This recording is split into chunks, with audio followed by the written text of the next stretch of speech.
민수기 33장은 이스라엘 백성들이 애굽을 떠나 모압 평지에 이르기까지 지나온 40년간의 광야 여정, 즉 진을 쳤던 지역의 목록을 소개합니다. 이 부분은 전부 4단락으로 나눌 수 있는데 첫 번째는 1절에서 4절까지 광야 여정의 서론을 말하고, 둘째로 5절에서 15절까지는 애굽에서 시내 광야까지 11개의 진을 친 곳의 목록이 나오며, 세 번째로 16절에서 36절까지의 시내 광야에서 가데스까지 21개의 진을 친 곳의 목록이 나오고, 네 번째로 37절에서 49절까지 가데스에서 모압 평지까지의 9개의 진을 친 곳의 목록이 기록되고 있습니다. 그런데 이러한 여정의 목록은 이스라엘이 어디에서 발행하여 어디에 진을 쳤다라는 정형화된 양식으로 표현되고 있습니다. 왜냐하면 이스라엘 백성들이 위대한 왕이신 여호와의 명령에 따라 행군하는 군대라는 것을 강조하고 싶기 때문입니다. 따라서 우리는 이러한 광야 여정의 신학적인 특징을 주목할 필요가 있습니다. 첫 번째로 광야 여정의 서론이 1절에서 4절까지 나오고 있습니다. 광야 여정의 시작은 애굽에서의 최초 6월절부터 시작합니다. 6월절은 하나님께서 애굽의 모든 장자를 벌하시고 어린 양의 피를 묻힌 이스라엘 백성들만을 구원하신 날입니다. 따라서 6월절은 하나님의 구원과 애굽으로부터의 해방을 기념하는 절기입니다. 이스라엘 백성들은 1절과 같이 대오를 갖춰 애굽을 떠나게 되는데, 이것은 이스라엘이 여호와의 군대로서 애굽을 출발했음을 보여주고 있습니다. 그러므로 오늘 이 말씀은 먼저 가나안의 정복을 목전에 둔 출애굽 2세대들에게 이스라엘의 정체성과 하나님의 구원의 은혜에 대해서 말씀합니다. 이스라엘이 하나님 나라의 백성이 될 수 있었던 것, 애굽의 종살이로부터 구원받을 수 있었던 것은 전적인 하나님의 놀라운 능력과 은혜였습니다. 따라서 이스라엘은 절대로 하나님을 떠나서는 존재할 수도 살아갈 수도 없는 자들임을 알려주고 있습니다. 그리고 이것은 모든 구원받은 성도들에게도 그대로 적용됩니다. 우리가 죄로부터 구원받아 하나님 나라 백성이 된 것과, 그리고 우리가 구원 이후에 살아가는 이 모든 삶의 여정은 오직 전적인 하나님의 은혜와 능력으로 가능합니다. 왜냐하면 우리는 죄로 인해 죽었던 자들이고 구원에 있어 하나님께 도움을 드린 형편에 있지 않았기 때문입니다. 그러므로 우리는 나의 나된 것, 거룩한 성도가 된 은혜, 하나님의 모든 신령한 복을 누리게 된 것에 대해 아무런 자랑도 할 말도 없습니다. 모든 해답은 하나님의 은혜, 하나님의 인도하심이었습니다. 그러므로 늘 하나님을 생각하며 겸손하게 하나님 사랑, 이웃 사랑을 실천하면서 이 세상을 살아야 되고, 우리는 여호와의 군대로서 하나님의 나라와 그의 의를 생각하고 거기에 기여하기 위해서 영적인 싸움을 싸워 나가야 됩니다. 그러기 위해 필요한 것이 바로 광야 훈련이었습니다. 이런 점에서 이스라엘 백성들의 광야 40년은 그야말로 성도들과 교회의 영적인 훈련 과정을 보여주는 시청각 교육과도 같습니다. 하나님을 원망하고 교만하게 행동했던, 그리고 남겨진 죄로 인해 너무나도 하나님 앞에서 반역을 저질렀던 출애굽 1세대들이 광야에서 죽는 과정, 그리고 출애굽 2세대가 40년 동안 광야에서 훈련받는 과정을 보여줍니다. 그리고 이제 광야 생활이 마치고 가나안으로 입성하여 영적인 싸움을 싸우게 되는데, 출애굽 2세대는 광야 훈련 가운데 철저하게 하나님만을 의지하는 훈련이 되어 있었기 때문에 이제 그들은 요단강을 건너 여리고를 무너뜨리고 그 이후부터 계속해서 승승장구하는 인생을 살게 됩니다. 그 모든 핵심이 광야 40년 동안의 훈련 과정에 있었습니다. 그러므로 하나님은 때로 자신의 백성들에게 사랑하시지만은 훈련 과정 때 어려움을 허락하실 때가 있습니다. 때로는 경제적인 궁핍함을 통해, 자신의 힘만으로 감당할 수 없는 질병의 아픔을 통해서, 자녀의 문제나 가정의 문제를 통해 상실과 아픔을 겪으며 성도들은 고난 중에 훈련받고 겸손을 배우게 됩니다. 왜 나에게 이런 어려움이 왔을까라고 생각할 때 하나님 나라 백성이 맞다면 이 모든 과정도 하나님의 섭리 가운데 있습니다. 그러므로 늘 하나님을 의지하고 나아갈 때 이 어려움은 나를 죽이는 어려움이 아니라 하나님이 지금 나를 연단하고 있다. 나를 지금 더 훈련시키고 있다. 그래서 나는 여호와의 군대로 더 강건해짐으로 하나님의 일을 감당할 수 있다라고 생각하시면 됩니다. 따라서 성도들과 교회에게 주어진 고난은 유익합니다. 그러니 절대로 낙심하면 안 됩니다. 묵묵히 순종하며 광야의 길을 걸어가야 합니다. 두 번째는 애굽에서 시내산을 거쳐 호르산까지의 여정이 5절에서 37절까지 나오고 있습니다. 애굽에서 호르산까지의 여정 가운데 특징 중에 하나는 이스라엘 백성들이 시내산에서 하나님의 십계명을 받은 것과 르비딤을 비롯한 많은 곳에서 물을 얻지 못해 또는 또 다른 이유로 하나님을 원망하고 불평한 사건들이 많이 기록되어 있다는 것입니다. 이처럼 애굽에서 호르산까지의 여정은 그야말로 이스라엘의 부끄러운 반역과 반란의 반복이었습니다. 반면에 하나님의 능력과 은혜와 용서와 돌보심과 보호의 공간이기도 했습니다. 거론되는 지명마다 웃고 울며 죽고 사는 이야기가 기록되어 있습니다. 따라서 이 여정을 통해 이스라엘 백성들은 생명과 복의 근원이 오직 사람도 땅도 아니요 하나님뿐이심을 배우게 됩니다. 왜냐하면 하나님께서 이제 가나안으로 들어가는 출애굽 2세대들에게 가나안에서의 삶과 죽음을 결정하는 것은 가나안 땅의 조건도 아니고 거기에서 있는 우상들도 아닌 하나님에 대한 바른 태도에 있음을 알려주고 싶기 때문입니다. 따라서 하나님은 이스라엘 백성들에게 십계명을 주십니다. 이것은 이스라엘에게 복받는 비결을 알려주는 율법이었습니다. 이스라엘이 하나님을 사랑함으로 하나님 나라 백성답게 살면 가나안 땅에서 놀라운 축복을 누리게 됩니다.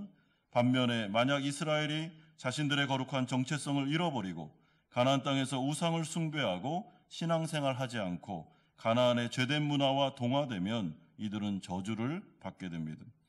그러므로 중요한 것은 하나님 나라 백성들에게 있어서 하나님과의 바른 관계입니다. 하나님이 중요한 것입니다. 백성답게 살아야 됩니다. 그러기 위해 필요한 것이 오직 성경 말씀에 순종하며 살아가는 삶입니다. 그리고 성령의 은혜가 반드시 필요합니다.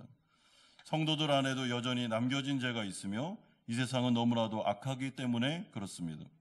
따라서 우리는 나의 연약함을 깨달아 성령과 말씀과 교회의 보호를 반드시 받아야만 가나안 땅에서도 이 세상 가운데서도 하나님의 은혜로 이탈하지 아니하고 타락하지 아니하고 살아갈 수 있으며 성경에 따라 축복을 받을 수 있습니다.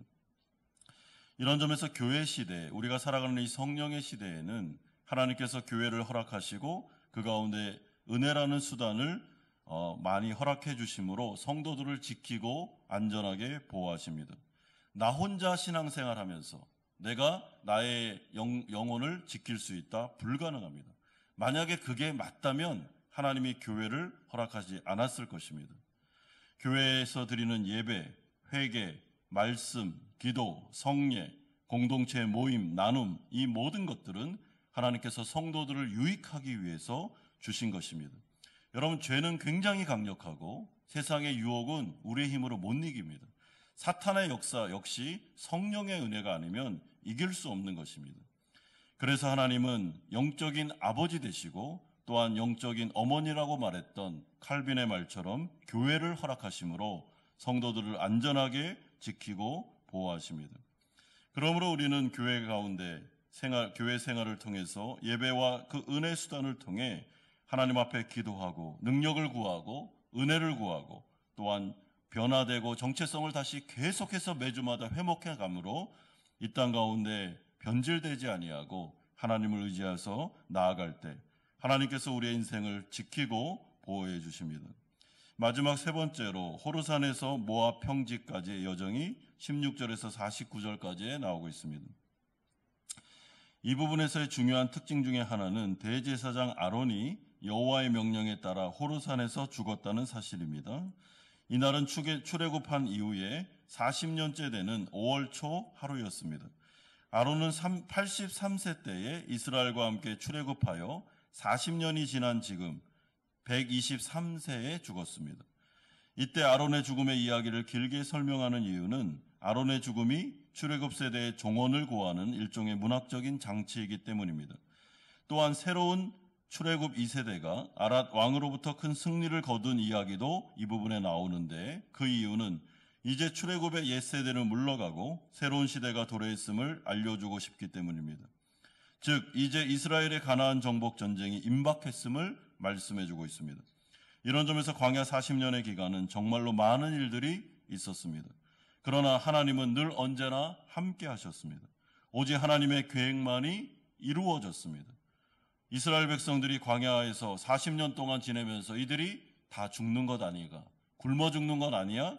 아니면 원수들에게 패하여 그렇게 죽는 것 아닐까라는 생각을 했습니다.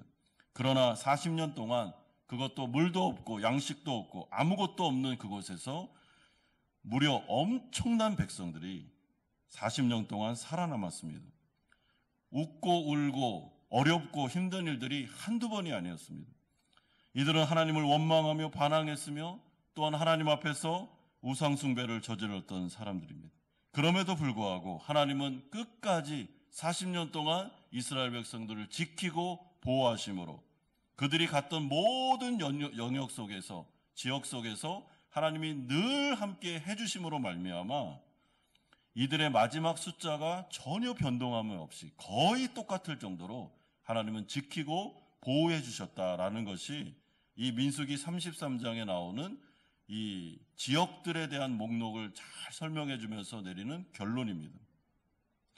그러므로 광야 훈련을 통해 이스라엘은 새롭게 변화되었으며 애굽의 노예 근성이 빠졌고 이제 하나님의 말씀에 순종하는 백성들로 탄생하여 이제 가나안에 입성할 준비가 되었다. 그리고 그 모든 과정을 인도하신 분은 하나님이셨다. 하나님께서 이 일을 이루셨다라고 말씀해 주고 있습니다.